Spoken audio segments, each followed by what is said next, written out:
Hi, it's Kayla.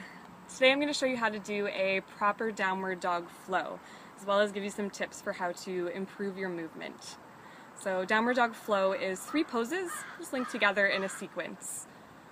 And there's a number of different ways you can do them, but I'm going to show you 2 different variations today, depending on where you're at. Okay, so let's get started. Come on up into a tabletop. So come onto all fours. And first things first, spread the fingers nice and wide. So your hands are your foundation for this pose. Make sure your shoulders are right over your wrists.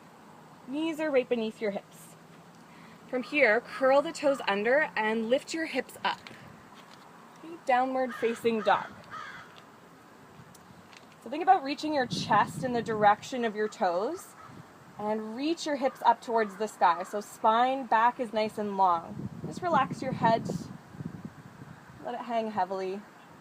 Keep pressing the fingertips down and reach your heels down and back. So your legs can be bent or straight. It just depends on how flexible the backs of your legs are. So if you feel that your back is rounding and your shoulders are coming forward, just bend the knees so you can flatten out the back. So next pose in this sequence is plank. So as you inhale, come forward, bring your shoulders over your wrists. And just take a look down the midline of your body so that your body is in one line from head to heel. So your hips are neither sticking up nor are they sagging down like so. Okay? And while you're here, think about pushing yourself away from the floor or the ground, wherever you are. So, variation number 1, drop your knees down, point your toes back. As you exhale, bend your arms with the elbows tight to the sides, lower your whole body flat to the ground. With the toes pointing back, feet tops pressed down, legs, quads are engaged. As you inhale, peel your chin and your chest away from the ground, using mostly the strength of your back. Okay, so hardly any weight in the hands whatsoever. Gaze is forward and down, so your neck is neutral with the rest of your spine.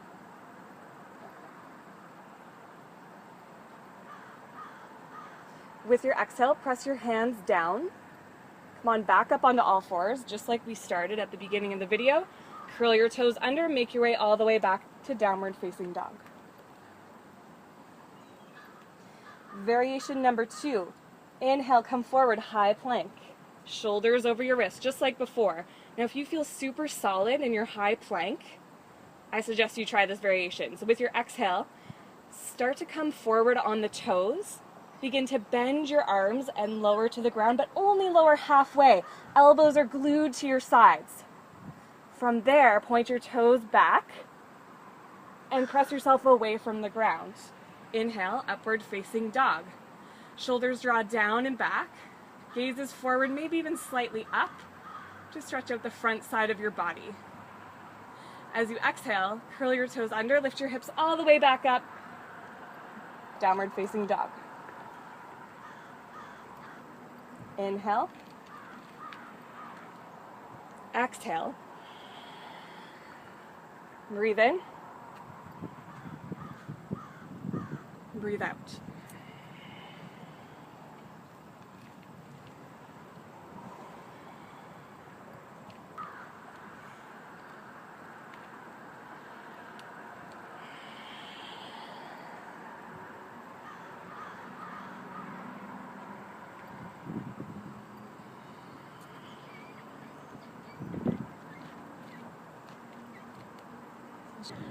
So some of the benefits of doing a downward dog flow are that you get the same upper body strength building as you would with doing push-ups.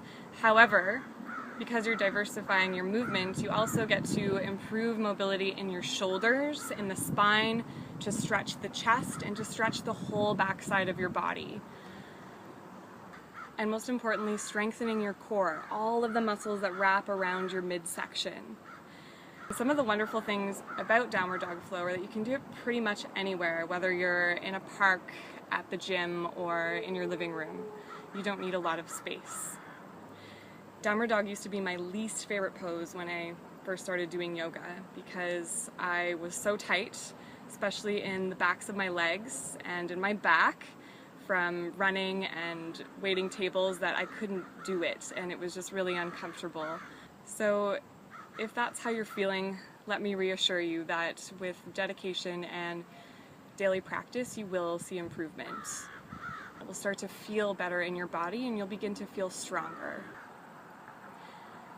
Thanks for watching.